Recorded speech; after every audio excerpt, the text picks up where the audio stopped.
वयम आरंभम कुर्मः ना। तो यहाँ तक हम लोगों ने पढ़ लिया था। माहेश्वर सूत्रम वदति स्म। पूजा जी एक बार हम श्रावयतु भवती। पूजा सियोल। महोदय इ ओ न व बुद्धे ए ओ प ए ओ च हय वरट लण इय मंगलम जपय जप गडगश खपय खप चट तव कपय शशश हल।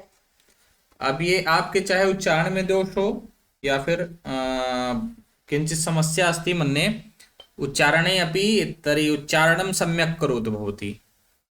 ऐ उण् महोदय ऐ उण् रील रिक ए ओंग आय आओच। अब ए ओंग भी वैसे ही, ए भी वैसे भी, आय भी, दोनों का उच्चारण अलग रहे। ए ओंग आय आओच आय वरट लण यमंगलनम झभई घढ़धस जब गडदस खफ छठथ चटतौ कपय सर हल।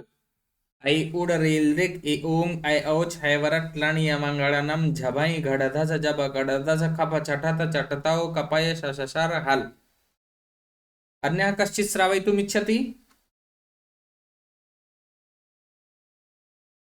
कोऽपि एकः इतोपि श्रावयेत्। महोदय कल सुना देंगे, आज के लिए माफी चाहते हैं। अस्तु चलतु अग्रे चलामः। तर्हि वयं पठितवन्तः अकुः विसर्जनीयानां कण्ठा उच्चारयन्तु एकवारं। सभी उच्चारण करिए।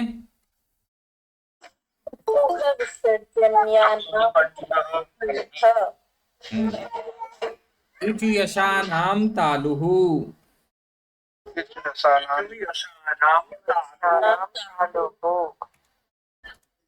ऋटुरषाणां मूर्धा।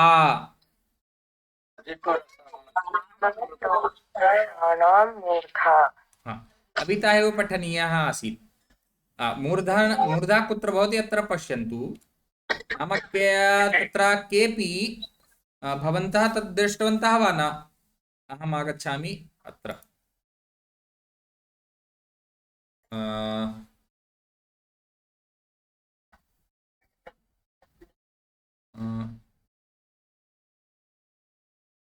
मम वीडियो दृश्यते?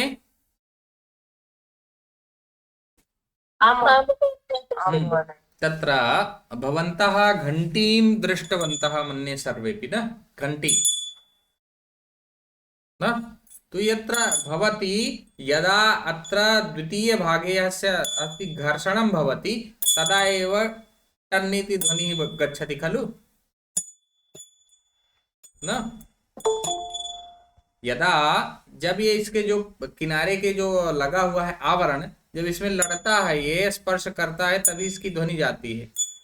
उसी प्रकार से जिह्वा जहां पर इन शब्दों को रिकार टू अर्थात टवर्ग र और श का स्पर्श करती है वही मूर्धा है। बोलेंगे जैसे ट ठ ड ढ अण। अब चिंतन करिए देखिए कि कहाँ जिह्वा स्पर्श कर रही है। कुत्र जिह्वा स्पर्शम करोति तत्रैव अस्ति मूर्धा। इत्युक्ते मूर्धायाः स्थानं यत्र जिह्वा स्पर्शं करोति घण्टीवत् यथा अत्र भवति यत्र स्पर्शः भवति टन् भवति खलु टन् न यथा दृष्टवन्तः घण्टी भवति अत्र ट ठ ड ध ण। तर्हि यत्र स्पर्शं करोति जिह्वा यस्मिन् स्थाने ट ठ ड ढ ण पंच वर्णाः सन्ति तथा च री री ऋकारस्य अपि ततः एव ध्वनिः आगच्छति किन्तु तत्र जीवायाः अपि प्रयोगः भवति मुख्यरूपेण र श। अब षकार बोलने के लिए मूर्धन्य श आपको जीवा थोड़ी सी ब्लेंड करनी पड़ेगी। मोड़ लीजिए ऊपर की ओर जब मोड़ेंगे जैसे ऊपर टा ठा बोल रहे हैं ना यहां से स्पर्श कर रहा है ट, ठ, ड, ढ, ड़। अब जिनके जीवा नहीं है, ठीक, वो इन वर्णों का सही से उच्चारण नहीं कर पाएंगे, या मूर्धा ठीक नहीं है। मूर्धा में तो समस्या कम ही रहती है, मुख्य समस्या जीवा में। जिनकी जीवा छोटी है वो ये आगे का नुकीला नहीं पहुंच नहीं पा रहा है, सही से टच नहीं कर पा रहा है, स्पर्श नहीं कर पा रहा है, तरी ते एतेषां वर्णानाम् उच्चारणं सम्यक् प्रकारेण कर्तुं न शक्नुवन्ति। द्वितीयम् एवं अभवत। अब षकार बोलना है, मूर्धन्य श बोलना है, तो कैसे करेंगे? जीवा लीजिए, उठाइए उसको, ये मान लीजिए कि जीवा है बराबर, ठीक। अब इसको ऐसे मोड़ेंगे, फिर ऊपर की ओर ऐसे अब मोड़ करके ही बोलेंगे श, श, अपने आप षकार की ध्वनि निकलेगी श। जीवा मोड़िए और बोलिए, सभी बोले एक एक लोग। हाँ, नीरजा महोदया, नीरज चौहान महोदय। श, श,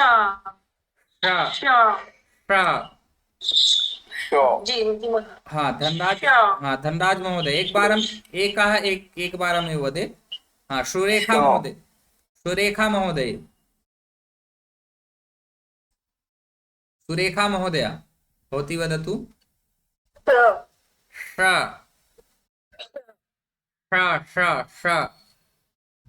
श।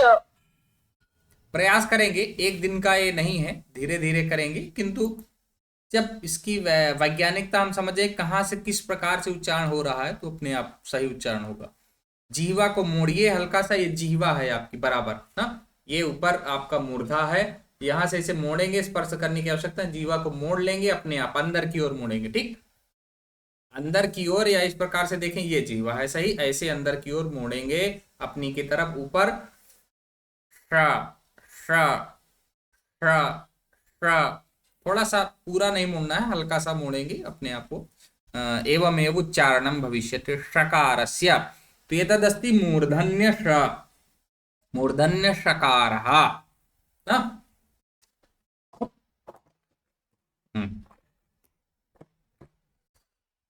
चलतु अग्रे चलामः तर्हि वयम्।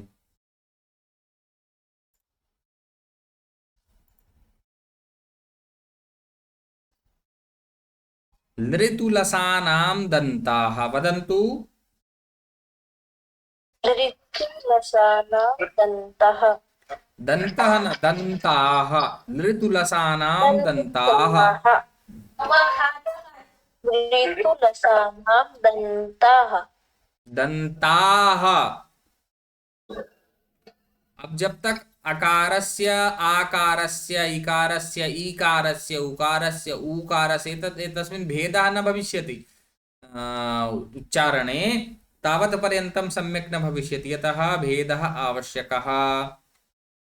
लृतुलसानां दन्ताः वदन्तु।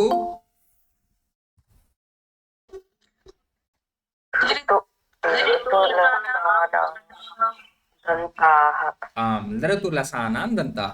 अत्र पश्यामः चेत् लृ इत्यनेन लृकारस्य तु तवर्गः, तवर्गमध्ये त, थ, द, ध, न, एते पंचवर्णाः आगच्छन्ति। ये पांच वर्ण आ गए तवर्ग के अंतर्गत। टू से तवर्ग, चू से चवर्ग, टू से टवर्ग, पू से कवर्ग, पू से पवर्ग। लृतु ल, लकारः, ठीक, स, सकारः, जिसको बोलते हैं वैसे हिंदी में बोलेंगे सपेरा वाला सा, सलजम वाला स, षटकोण वाला स, ये सब नहीं बोलने की आवश्यकता है। दंतव्य सकारः, तो दंतव्य सकारः कथम भवति उच्चारणम? दंतानाम सहयोगेन। अब यहाँ दंताः क्यों लिखा है? क्योंकि एक दांत नहीं होता है, एक दांत के सहयोग से उच्चारणम एकः दंतः भवतु अथवा द्वौ दन्तौ भवतः, उच्चारणम न भविष्यति यावत् पर्यंतम दंताः न सन्ति। अब जिनके दांत नहीं होंगे जाके उनसे बुलवा लीजिएगा, बाबा अम्मा या जो भी हो, नाना नानी, अन्य कोई हो गांव में, उनसे कहिए दादाजी ता बोलिए, या फिर थर मस ऐसे ही कुछ बुलवाइएगा, दवात, धनुष, नल। तो इन वर्णों के स्थान पर वह दूसरा कुछ बोलेंगे, टवर्ग का बोल देंगे, या फिर चवर्ग का बोल देंगे कुछ, किंतु ये तवर्ग का उच्चारण वो नहीं कर सकते हैं, या दंतव्य वर्णों का। लृतुलसानां दन्ताः, तत्र दन्ताः बहुवचने अस्ति। लृ लृकारः तु तवर्गः तथा दधन लकारः सकारः एतेषां वर्णानाम् उच्चारणस्थानं दन्ताः भवन्ति अथवा दन्तानां सहयोगेन भवति। पश्यन्तु अत्र एकः दन्तः नास्ति अथवा द्वौ दन्तौ न भवतः नास्तः, दन्ताः सन्ति। कति दन्ताः भवन्ति सामान्यतया कोऽपि वदिष्यति?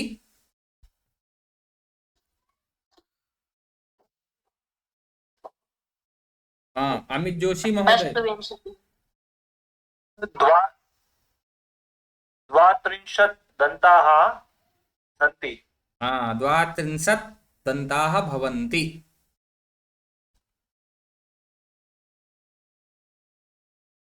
अस्तु। उपूपद्मानीयानाम् ओष्ठौ, अत्र ओष्ठौ पश्यन्तु, ओष्ठौ एकः उपरि ओष्ठः अस्ति, द्वितीयः अधः, अधरोष्ठः यह उच्यते ना।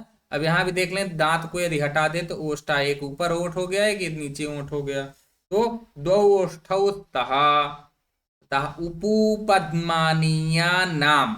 अब यहाँ पर नियाम हो गया है, निया नाम होगा।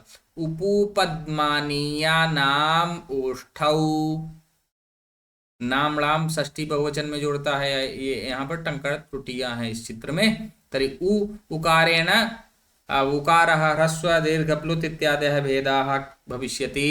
पुस् इत्यनेन पकारः प फ ब भ म एते पंचवर्णाः पवर्गीयाः उपद्मानीयाः।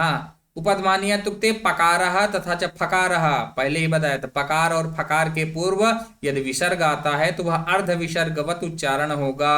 रामः पठ के पश्चात यदि पकार है पठति, राम पठति, राम पठति, वैसे रामः गच्छति, रामः खादति, रामः, किंतु पकार आ गया तो राम पठति, राम फलं खादति, एवं प्रकारेण। तर्हि वयम् उच्चारणं कुर्मः उपूपद्मानीयानाम् ओष्ठौ। वदन्तु। उपपद्मानीयानाम् ओष्ठौ। अब इदानीम् अग्रे चलामः। एकारः ऐकारः कथं निर्माणं भवति? अकारः तदनन्तरम् इकारः। आकारस्य उच्चारणस्थानं भवति अकुः विसर्जनीयानां कंठः। आ का उच्चारण कैसे होता है? गुण संधि में यदि पढ़ेंगे हम लोग तो आ और ई के मिलने से क्या बनेगा? ए बन जाएगा ना। तो वही है ये आकारस्य उच्चारण स्थानम किम? कंठः न। अकुः विसर्जनीयानां कंठः। पुनः इचु यशानां तालुः। तर्हि कंठ तालुः इकारः ऐकारः। तर्हि एदैतोः कंठ तालुः। एत ऐत, एत से तात्पर्य है इकार, ऐत से अय, तो इसका षष्ठी द्विवचन एदैतोः। ए और ऐ का उच्चारण स्थान, एदैतोः उच्चारण स्थानम कंठतालु भवति न। तर्हि एदैतोः कंठतालु। वदन्तु।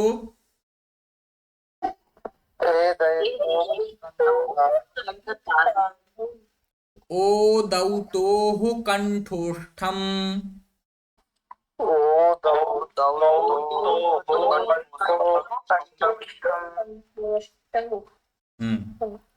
वकारस्य दन्तोष्ठम्।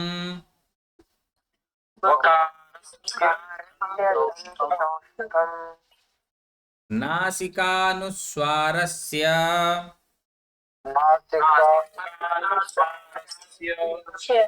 यमंगणनानां नासिका च।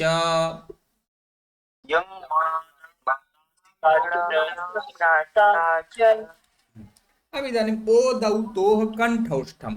ओत औत द्वयोः कंठोष्ठम् इत्युक्ते ओत औत् द्वयोः वर्णयोः उच्चारणस्थानं कण्ठौष्ठं भवति। कण्ठः इत्युक्ते अकारः, तदनन्तरम् उकारः, उपू पद्मानीय नाम ओष्ठम। तो अकार और उकार मिलकर के क्या बनते हैं गुण संधि में? उकार। ओकार न। तो अतः ओ दौतोः कंठौष्ठम, ओकारः तथा च औकारः कंठौष्ठम, कंठः तथा च ओष्ठम, द्वयोः कंठ का यहां से और ओष्ठ का दोनों का प्रयोग होता है। ओ किंचित ओष्ठस्य अपि प्रयोगः भवति, कंठस्य अपि प्रयोगः। वकारस्य दन्तौष्ठम, दन्तानां सहयोगः भवति ओष्ठस्य ओष्ठयोः च, यथा उ, अरे व, व, वदन्तु व, व, व न? तर्हि अत्र पश्यन्तु किञ्चित् ओष्ठस्य उपयोगः भवति अन्यस्मिन् वर्णेन। ए, ऐ, अं, ञ, म न, मातु यतोहि उपपद्मानीय नाम ओष्ठौ इत्यनेन भवति। ङ, ण, न, कुत्रापि ओष्ठयोः उपयोगः न भवति, केवलं वकार मध्ये अस्ति, यत्र ओष्ठयोः प्रयोगः अस्ति तत्रैव। तदनन्तरं वदति नासिकानुस्वारस्य, नासिका भवति उच्चारणस्थानम् अनुस्वारस्य, अनुस्वारस्य इत्युक्ते अं, कं, चं, डं, तं इत्यादयः एवमेव ये वर्णाः सन्ति। पुनश्च वदति यमङ्गणनानां नासिका च, नासिकया एव ञ, म, ङ, ण, न। अब अत्रापि त्रुटि अस्ति, यमंगणना नाम, एक नकार और लिखना चाहिए था इनको, यमंगणना नाम एक नाकार और करके, या बीच में ना कर दे तब ये शुद्ध होगा। यमंगणना नाम नासिका च, ञ, म, ङ, ण और न, इन वर्णों का उच्चारण स्थान नासिका भी होता है। इत्युक्ते उपपद्मानीय नाम ओष्ठौ इत्यनेन ओष्ठः ओष्ठयोः ओष्ठाभ्याम् उच्चारणं भवति। इचुयशानां तालु तालव्यवर्णः अपि अस्ति, नासिकया अपि भवति। यदि एवं कुर्मः ञ, म, ग, ण, ण, तर्हि घर्षणं भवति नासिकायाम्, इत्युक्ते नासिकया उच्चारणं भवति इति ज्ञानं भवति। अब अग्रे चलामः वयं। पदद्वयं भवति, पदविषये वयं जानीमः। पदद्वयं भवति सुबन्तं च तिङन्तं च। तर्हि सुबन्तं किमस्ति? सुप अन्तम्, अर्थात् शब्दरूपाणि सुप अन्तम्, सुप प्रत्ययाः येषाम् अन्ते भवन्ति। अग्रे अत्र लिखितमपि अस्ति तिङन्तं किमस्ति? तिङ् अन्तम्, अर्थात क्रिया अथवा धातु रूप। येषाम् अन्ते सुप प्रत्ययाः ते सुबन्ताः, जिन प्रत्ययों के अंत में या जिनके अंत में शुभ प्रत्यय हैं, जिन शब्दों के या केवल इतना ही कर देंगे पर्याप्त। येषाम् अन्ते जिनके अंत में शुभ प्रत्ययाः भवन्ति, शुभ प्रत्यय होते हैं, ते सुबन्ताः, वे सभी सुबन्त होते हैं। यथा रामः। अब अत्र रामः सुप प्रत्ययाः 21 भवन्ति। सु औजस् अम् औषस् टाभ्यां भिस् गेभ्यां भ्यस् गजभ्यां भ्यस् गस् ऊसां गि सुप्, एते सप्तविभक्तयः त्रिवचनं न, एकवचनं द्विवचनं बहुवचनं। तर्हि त्रीणि वचनानि भवन्ति। तर्हि आहत्य सप्तगुणकं त्रीणि 21 प्रत्ययाः भवन्ति। येषाम् अन्ते तिङ् प्रत्ययाः भवन्ति ते तिङन्ताः। येषाम् अन्ते जिसके अंत में तिङ् प्रत्यय होते हैं वे सभी क्या हैं? तिङन्त होते हैं। यथा भवति, पचति, गच्छति इत्यादि। नाम अत्र क्रिया भवति, अत्र संज्ञा। रामः बालकः विद्यालयः, संज्ञा। यत्र संज्ञा तत्र सुबन्ताः, यत्र क्रिया अथवा धातुरूप तत्र सर्वत्र तिगन्ताः। तिगन्तप्रत्ययाः अष्टादश भवन्ति। नव आत्मनेपदी रूपाणि, नव परस्मैपदे रूपाणि। कस्य ध्वनिः आगच्छति? म्यूट् कुर्यात्।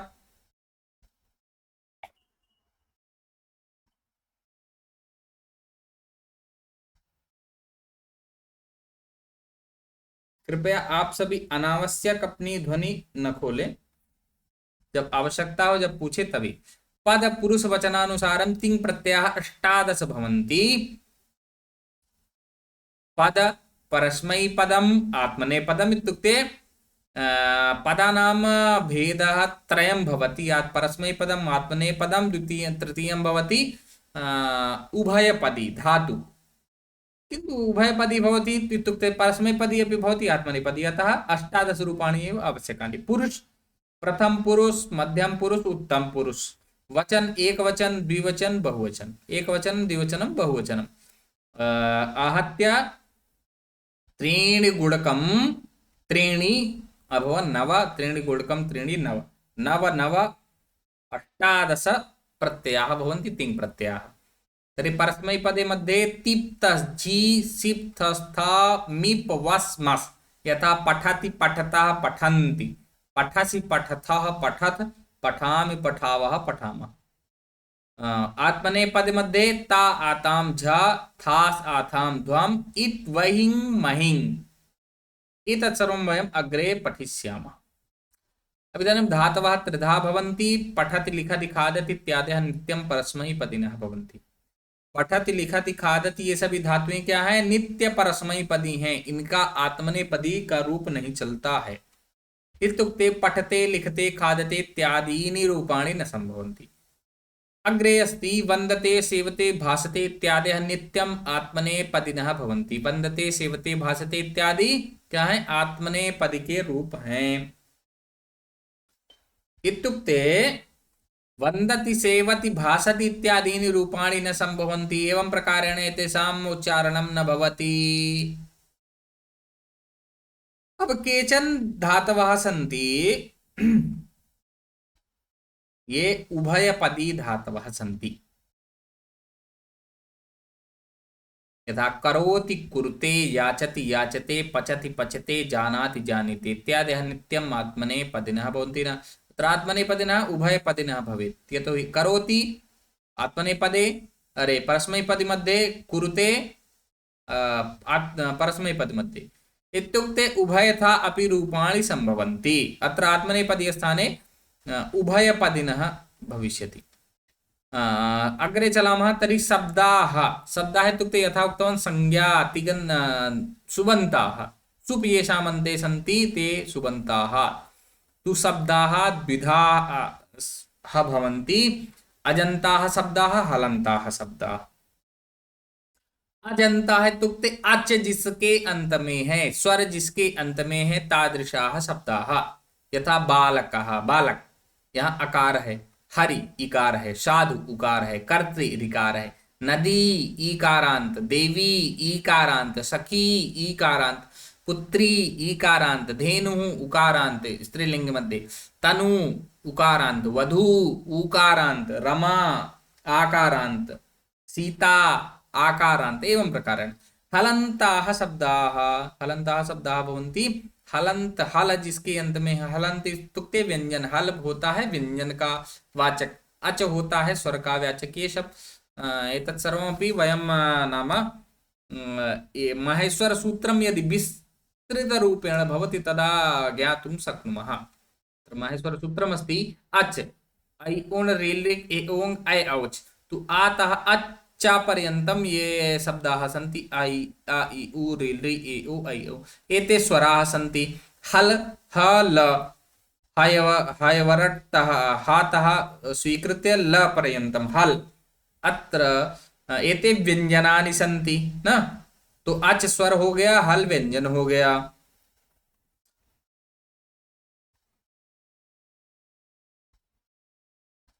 अवगमनं भवति वा न सर्वेषां? समझ में आ रहा है? यत्र, जी महोदय। हाँ जहां नहीं समझ में आएगा बताइएगा। हलंताः, हल जिसके अंत में है, व्यंजन जिसके अंत में है, ऐसे शब्द जैसे राजन, नकारांत ना, नकारांत है। तपस्विन, गुणिन, यशस्विन, शक्तिमत, वाच, स्रज, सरित, परिषद, विद्युत, उपनिषद, या फिर विद्वस, विद्वान का विद्वस की तरीके से, भगवान नकारांत, हनुमान ना, हनुमत, हनुमत, तरी तकारांत। अग्रे महोदय पश्य, उपनिषद तस्मिन् लिङ्गे भविष्यति। हलंत में स्त्रीलिंग। अस्तु धन्यवादः। अजन्ताः शब्दाः यथा अत्र अस्ति परिषद न, तथैव उपनिषद अपि स्त्रीलिंगे भवति। अजन्ताः शब्दाः अचन एतेषामपि भेदत्रयं भवति। ये तो समझ लीजिए एक सामान्य परिचय, अजंत शब्द हो गए ये, हलंत शब्द हो गए ये। अब एतेषां विभागः कथं भवति? हलंत अजंत पुल्लिंग शब्दाः, अजंत स्त्रीलिंग शब्दाः, अजंत नपुंसकलिंग शब्दाः इत्युक्ते नाम त्रिषु लिंगेषु एते भवन्ति। तथैव हलंत शब्देषु अपि भवति, हलंत पुल्लिंग शब्दाः, हलंत स्त्रीलिंग शब्दाः, हलंत नपुंसकलिंग शब्दाः। अब इनका देखेंगे क्रमशः के भवन्ति। अजंत पुल्लिंग शब्द है इत्युक्ते बालक, हरि, साधु, कर्तृ, बालकः, हरिः, साधुः, कर्तृ, कर्ता, कर्तारौ, कर्तारः एवं रूप चलति। पितृ, पिता, पितरौ, पितरः। अजंत स्त्रीलिंग शब्दाः अच स्वर जिनके अंत में है ऐसे स्त्रीलिंग शब्द जैसे रमा, सीता, गीता, मीता, पूजा, अत्र ये सन्ति। पुल्लिंगे मध्य पश्यामः चेत् अत्र ये सन्ति दिवाकरः, धनराजः, नीरजः, आयुषः, राहुलः, आशीषः, जगदीशः, बसन्तः। अब आकारांत अथवा यदि स्त्रीलिंगे पश्यामः हजन्ति स्त्रीलिंग शब्दाः तर्हि पूजा, अर्चना, ज्योत्सना। यदि नीरजन, नीरजा भवति तदा स्त्रीलिंगे सा भवति। तदनन्तरं सुरेखा, साधना, रंजना, एते सर्वेपि आकारांत स्त्रीलिंग शब्दाः सन्ति न। ईकारांत नदी, देवी, सखी, पुत्री, दूरवाणी इत्यादयः, धेनु, तनु, वधु इत्यादयः। इत्यस्मिन् अपि भेदः, भेदोपभेदः यथा अजंत स्त्रीलिंग में भी भेद हो जाएगा। आकारांत, ईकारांत, उकारांत, ऊकारांत, ऋकारांत इत्यादयः भेदाः।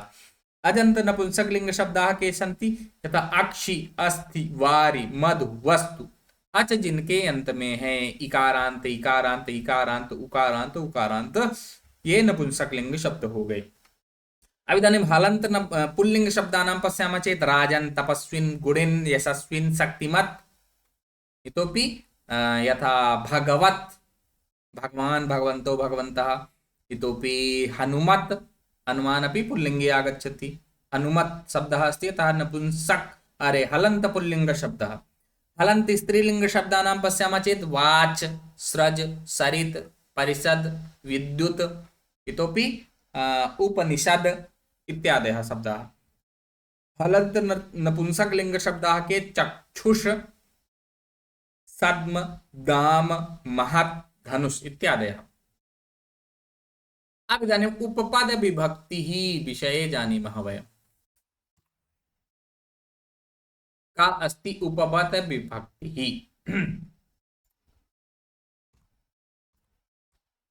विभक्तिः द्विधा भवति, कारक विभक्तिः, उपपद विभक्तिः।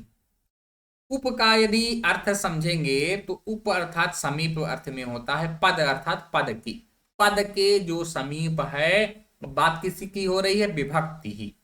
पदस्य समीपः या विभक्तिः भवति सा उपपद विभक्तिः भवति। एका भवति कारक विभक्तिः, द्वितीया विभक्तिः उपपद विभक्तिः। किन्तु कारक विभक्तिः बलीयसी, कारक विभक्तेः प्रभावः इत्युक्ते अधिकः भवति, किन्तु प्रायशः सर्वत्र कारकं न भवति। उपपद विभक्तेः अपि जिन पदों के द्वारा जो अर्थात कारक के जिन पदों से विभक्ति का बोध होता है वह उपपद विभक्ति कहलाते हैं। यथा यत्र कर्ता कर्म करणम संप्रदानम अपादानम अधिकरणम चेत्यादीनि अधिकृत्य विभक्ति प्रवर्तते यत्र तत्र कारक विभक्ति ही इति उच्यते। जहाँ कर्ता कर्म करण संप्रदान अपादान अधिकरण इत्यादि को लेकर के विभक्ति होती है वहां कारक विभक्ति होती है। परंतु यत्र पदानां सामीप्यत्वाद् विभक्ति ही प्रवर्तते तत्र उपपद विभक्ति ही कथ्यते। किंतु जहां पर पदों के समीपता से पदों की समीपता से विभक्ति होती है वहां उपपद विभक्ति होती है, उपपद विभक्ति वह कहलाती है। यथा परितः उभयतः समया निकषा इत्यादि। सः नमः रोचते बिभेति बहिः पुरतः पृष्ठतः वामतः दक्षिणतः ऊपर यथा स्निह्यति इत्यादि। ये सब यदि शब्द हैं तो इन पदों के द्वारा उपपद समीप जो पद हैं, ये पद परितः समीप हो गया तो द्वितीया विभक्ति हो जाएगा, उभयता हो गया तो द्वितीया हो गया, सर्वतः हो गया तो द्वितीया हो गया, सह हो गया तो तृतीया हो गया, विना योगे द्वितीया तृतीया पंचमी भवति मुख्य रूपेण किंतु तत्रापि तृतीया। नमः यदि अभवत् चेत् चतुर्थी विभक्ति, रोचते अभवत् चतुर्थी विभक्ति, बिभेति पंचमी बहिः पंचमी पुरतः पृष्ठतः वामतः दक्षिणतः ऊपर यथा षष्ठी विभक्ति, स्निह्यति सप्तमी विभक्ति। पदों के समीप से विभक्ति हो रही है, यहाँ अन्य कोई कर्ता कर्म करण इत्यादि का बोधक कराने वाला कारक नहीं है तो इसलिए कारक विभक्ति नहीं उपपद विभक्ति हो गई। यथा परितः योगे द्वितीया गुड मूल शब्द अत्र अस्ति पश्यन्तु गुड परितः पिपीलिकाः सन्ति तर्हि शब्दः भविष्यति गुडं परितः पिपीलिकाः सन्ति। यान परितः जनाः सन्ति। पूजा जी वदतु किं भविष्यति? पूजा सियोल भवती वदतु। एक निमिष। हाँ महोदय। हाँ वदतु। यानः परितः जनाः सन्ति। यान कुत्र अत्र पश्यतु ध्यानेन पुनः एक बारं शृणोतु। गुड मूल शब्दः अस्ति गुड, अत्र परितः पिपीलिकाः सन्ति तर्हि अत्र अस्ति शब्दः द्वितीया विभक्ति भवति परितः योगे तर्हि गुड गुडः इति अथवा न भविष्यति। आयुष जी वक्तुमिच्छति? यानं परितः जनाः सन्ति। तर्हि ध्यानेन कर्णयोः उद्घाटनं कृत्वा वदतु न। दृष्टिः अपि स्यात् तथा च इदानीं सुरेखा महोदय।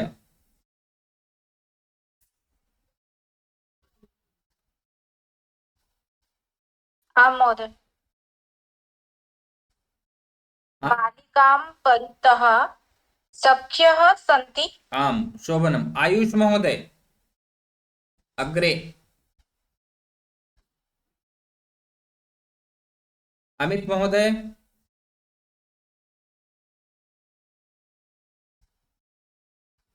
जी अमित जोशी महोदय। महोदय भगिन्यां परितः यंत्राणि सन्ति। आयुष जी आप बोलिए। भगिनीं परितः यंत्राणि सन्ति। अत्र भगिनीं भगिन्यां न भगिनीं परितः यंत्राणि सन्ति द्वितीया विभक्ति यत्र अस्ति।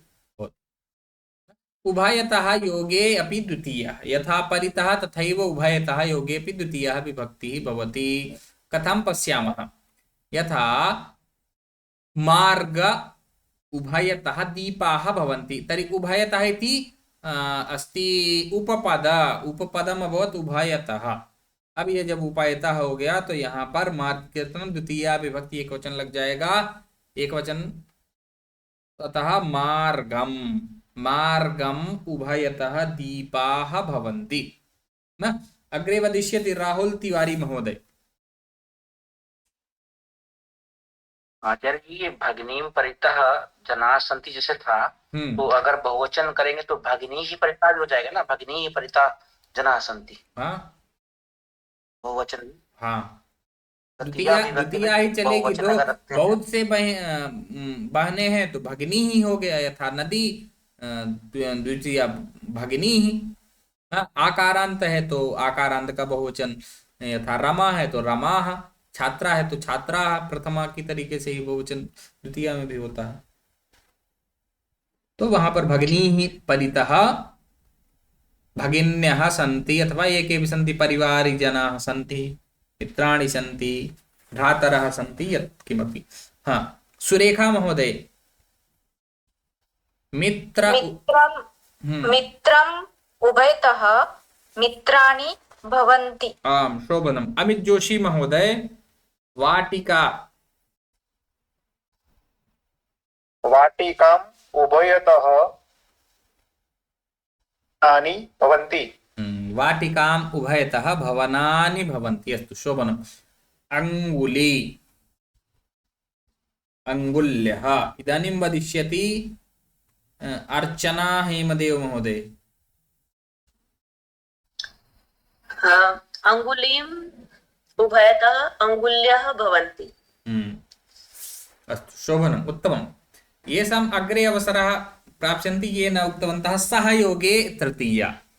सह, समम, साकम, सार्धम, योगे तृतीया। सह हो, समम हो, साकम हो, सार्धम हो, सबका तात्पर्य एक ही है, तृतीया विभक्ति करती हैं। सह मतलब साथ, समम मतलब साथ में ही बराबर की तरीके से, साकम मतलब भी साथ हो गया, और सह, समम, साकम, सार्धम, सार्धम मतलब भी साथ ही।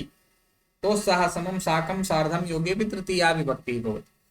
कथम अत्र पश्यामः, पिता बालकेन सह गच्छति। पिता इत्यस्य तृतीया विभक्ति कोऽपि वक्तुमिच्छति अथवा अहमेव वदामि? पिता पितृशब्दः ऋकारान्त शब्दः इत्यस्य भवति पित्रा। हाँ, शोभनं, पित्रा। पित्रेण न, पित्रा। अत्र मूलशब्दः, किन्तु अत्र पश्यन्तु, पितुः परिवर्तनं न करणीयमस्ति। पिता तु प्रथमा एव अस्ति, पितृ अहं केवलम् एवमेव वदन्। अत्र मूलशब्दः अस्ति बालक, अतः बालकस्य बालकेन, पिता बालकेन सह गच्छति। यदि एवं भवति, बालक पिता सह गच्छति, तदा किं भविष्यति? बालकः, हाँ, पित्रेण न। दीपाली महोदय, बालकः पित्रेण सह गच्छति। न। साधना महोदय, बालकः पित्रा सह गच्छति। हाँ, तो ऋकारांत शब्द का रूप थोड़ा भिन्न चलता है, वो आगे हम लोग पढ़ेंगे। तो पिता के स्थान पर वहां पर हो जाएगा ऋकारांत पित्रा, माता का मात्रा, भ्राता भ्रात्रा, भ्रातृ भ्रात्रा, एवं प्रकारेण रूपाणि चलन्ति। चलतु वयं पठिष्यामः, चिन्ता मास्तु। पिता बालिका सह पठति, किं भविष्यति? अत्र तु उत्तरं पूर्वमेव आगतम् अस्ति, यतः पिता बालिका सह गच्छति अथवा पिता बालिका सह पठति। कोऽपि वदतु? हाँ, आशीष त्रिपाठी महोदय।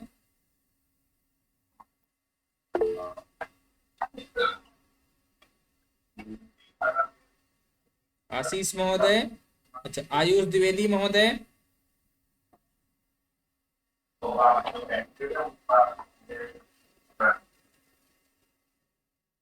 आयुष द्विवेदी जी, बसंत भट्ट, किमस्ति? अत्र केवलम् आगच्छन्तु भवन्तः चेत् वाक्यमपि वदन्तु। कोई आपको मार तो पड़ नहीं रही है कि समस्या है, अतः वाक्य बोलिए।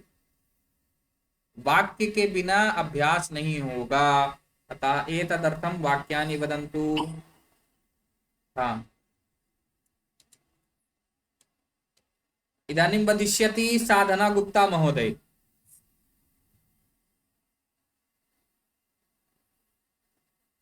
पिता बालिकया सह पठति। शोभनम्। रंजना सिंह महोदय, पिता भगिनी सह जल्पति। पिता भगिन्या सह जल्पति। बाबू ये तो क्या दीपाली महोदय, यदि अनावश्यक ध्वनि आ रही हो तो आप लोग कृपया म्यूट किए रहें, बोलें और साक्षात म्यूट। मध्ये मध्ये केचन उद्घाटयन्ति अतः तथा न कुर्वन्तु। हाँ, दीपाली महोदय वदतु भवती। जी सर। पिता भगिनी सह जल्पति। पिता भगिन्या सह जल्पति। अस्तु, शोभनम्। अग्रे चलामः। विना योगे अपि तृतीया विभक्तिः भवति। सम्यक अस्ति। आलू का लग रहा है तुम्हें? आलू का गया मुझे। कृपया उक्त्वा साक्षात् म्यूट कुर्वन्तु। विना योगे अपि तृतीया विभक्तिः भवति। देवः अलङ्कार, अलङ्कारेण विना न शोभते न। देवः मंदिरेण विना न प्रसीदति। हाँ, अग्रे वदिष्यति कः? अमित जोशी महोदय।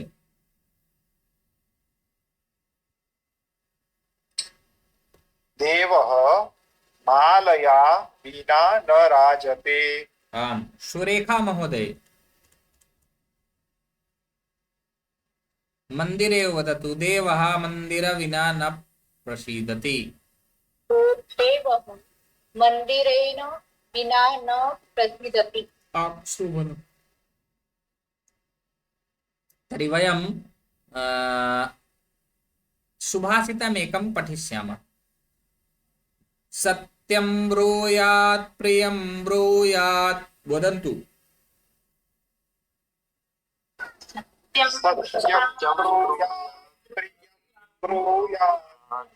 न ब्रूयात् सत्यमप्रियम्।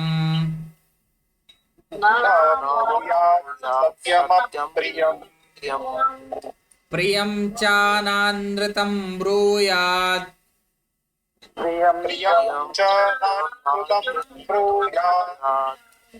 एष धर्मः सनातनः।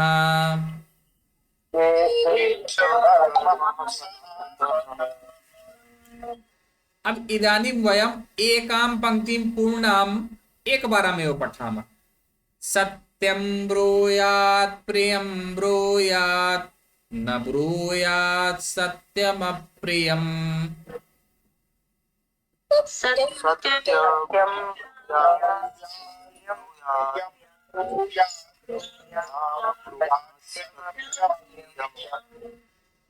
कोऽपि अत्र एकः एव वदिष्यति। अमित जोशी महोदय, इदानीं भवान् वदतु न, अनन्तरं वदिष्यामि, अन्ये वदिष्यन्ति न। सत्यं ब्रूयात् प्रियं ब्रूयात् न ब्रूयात् सत्यमप्रियम्। सत्यं ब्रूयात् प्रियं ब्रूयात् न ब्रूयात् सत्यमप्रियम्। अन्ये म्यूट् कृत्वा इत्युक्ते वक्तुं शक्नुवन्ति। सर्वेषां ध्वनिः आगच्छति तदा सम्यक् न भवति। प्रियं च नानृतं ब्रूयात् एष धर्मः सनातनः। प्रियं च नानृतं ब्रूयात् एष धर्मः सनातनः। अस्तु, शोभनम्। इदानीं वदिष्यति दीपाली महोदया पूर्णां श्लोकं। यथा सत्यं ब्रूयात् प्रियं ब्रूयात् न ब्रूयात् सत्यमप्रियम्। प्रियं च नानृतं ब्रूयात् एष धर्मः सनातनः। वदतु। सत्यं ब्रूयात् प्रियं ब्रूयात् न ब्रूयात् सत्यमप्रियम्। प्रियं च नानृतं ब्रूयात् एष धर्मः सनातनः। अस्तु, शोभनम्। धनराज सोलंकी महोदय। सत्यं ब्रूयात् प्रियं ब्रूयात् न ब्रूयात् सत्यमप्रियम्। प्रियं च नानृतं ब्रूयात् एष धर्मः सनातनः। अर्चना हेमदेव महोदय। सत्यं ब्रूयात् प्रियं ब्रूयात् न ब्रूयात् सत्यमप्रियं प्रियं च नानृतं ब्रूयात् एष धर्मः सनातनः। शोभनम्। इदानीं वदिष्यति वसंत भट्ट महोदय।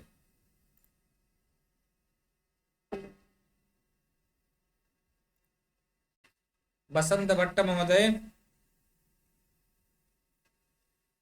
दिवाकर पांडे महोदय, सत्यं ब्रूयात् प्रियं ब्रूयात्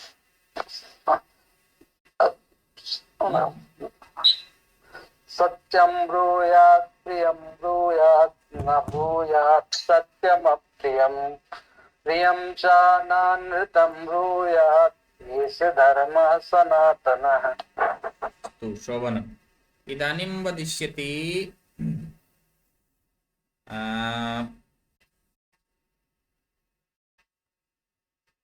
ज्योत्सना श्रीनिवास महोदय।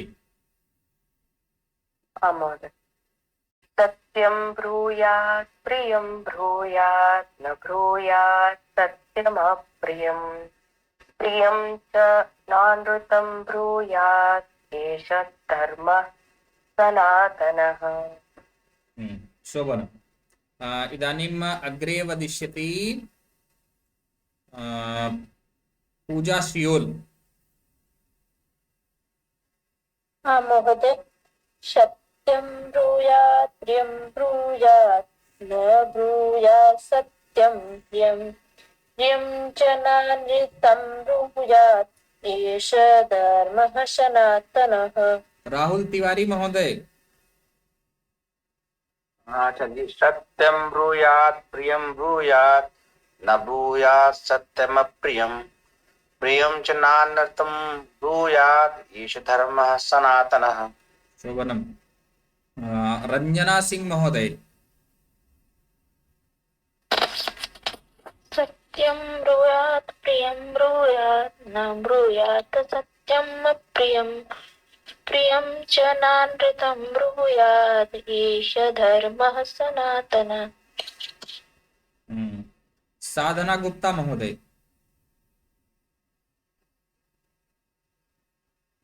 महोदय, सत्यं ब्रूयात् प्रियं ब्रूयात् न ब्रूयात् सत्यमप्रियं प्रियं च नानृतं ब्रूयात् एष धर्मः सनातनः।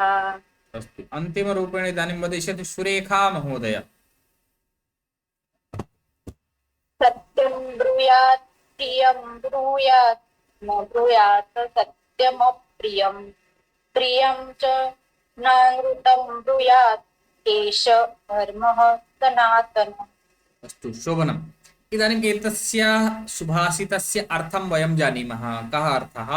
सत्यं ब्रूयात् इत्युक्ते सत्यं वक्तव्यं, सत्य बोलना चाहिए। कीदृशं सत्यं? प्रियं ब्रूयात्, सत्यं ब्रूयात्, प्रियं ब्रूयात्। सत्य बोलना चाहिए, प्रियं ब्रूयात्, प्रिय बोलना चाहिए, प्रियं वक्तव्यं, न ब्रूयात् सत्यमप्रियम्। सत्यं वदनीयं, प्रियं वदनीयं, न ब्रूयात् सत्यमप्रियम्। सत्यमस्ति किन्तु अप्रियमस्ति, सत्य किंतु अप्रिय अर्थात अप्रिय सत्य को नहीं बोलना चाहिए। अप्रियम सत्यम न वक्तव्यम न वदनीयम। प्रियम च नानृतं ब्रूयात्, प्रियम अस्ति, चलिए कहे ठीक है, सत्य है किंतु अप्रिय सत्य को नहीं बोलना चाहिए, तो हम प्रिय जो लगे ऐसा असत्य बोलेंगे ना, झूठ बोलेंगे, तो करें तदपि न समीचीनमस्ति। प्रियं च नानृतं ब्रूयात्, प्रियमस्ति किंतु अनृतमस्ति, अतः तादृशमपि न ब्रूयात्। असत्यं प्रियं न वक्तव्यं न वदनीयम्, एषः धर्मः सनातनः। सनातनः धर्मः एषः एवस्ति। अस्माकं यत् सर्वदा सत्यं वक्तव्यं सत्यं वदनीयं, प्रियं वक्तव्यं प्रियं वदनीयं, अप्रियं सत्यं न वदनीयं न वक्तव्यं, तथा च अनृतम् असत्यं प्रियम्, असत्यमस्ति किन्तु प्रियमस्ति तादृशमपि न वक्तव्यम्। एषः एव अस्माकं सनातनः धर्मः अस्ति। इत्युक्ते एतस्य पालनं करोति चेत् सम्यक् भविष्यति। न अनृतं, न अर्थात नहीं, अनृतम मिथ्या झूठ असत्य, अनृतम प्रियम झूठ हो किंतु प्रिय लगता हो किसी को झूठ बड़ाई जैसे करते हैं ना, तो वो नहीं। तदपि न तथापि न वक्तव्यम, किसी के सामने मुंह मियां मिट्ठू बनना या फिर ऐसा उनकी बड़ाई करना झूठ है। अरे आप तो बहुत विद्वान आदमी है, बहुत हैं ना, जो भी है। यत्किमपि इत्युक्ते तेषां प्रशंसां कर्तुं मिथ्यां वदन्ति बहवः, तो तादृशमपि न वक्तव्यम् इति अस्माकं सनातनधर्मे रीतिः अस्ति, सनातनधर्मः वदति। अत्र वयं तर्हि शान्तिमन्त्रम् उक्त्वा विरमामः। ॐ सर्वे भवन्तु सुखिनः, सर्वे सन्तु निरामयाः, सर्वे भद्राणि पश्यन्तु, मा कश्चित् दुःखभाग् भवेत्। ओम शांति शांति शांति। धन्यवादः। पुनर्मिलामः। नमो नमः। नमो नमः। नमो नमः।